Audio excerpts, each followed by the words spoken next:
Hi, I'm Adam Kingle, and I'm the author of the book Next Generation Leadership. One of the topics I discussed in that book is how do we deal with the resignation crisis? Well, among many tactics, one of which that I highly recommend is that organizations need to cultivate an alumni network.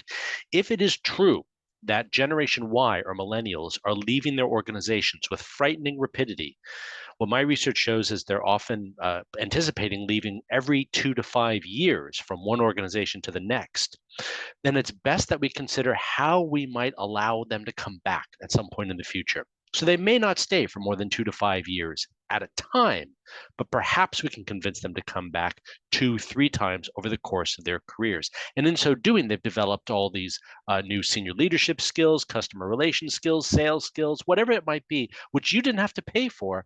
And then you get them back and you get the benefit of all that new development and new leadership. So, how do we cultivate an alumni network? Well, professional services organizations are world class at these things. They even hold reunions in many cases, just as a university would of their former employees, because these people are currently clients, they're customers, they're net promoters, and you certainly don't want them to be net detractors.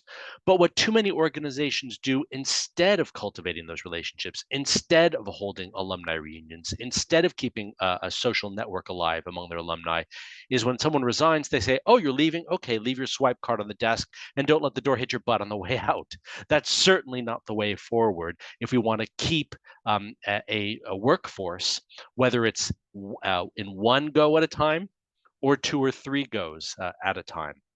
Because we're living in a world where young employees want mobility from job to job, certainly we need to make it as attractive as possible so that over the course of their career, we can work with, collaborate with the high potentials for as long as possible.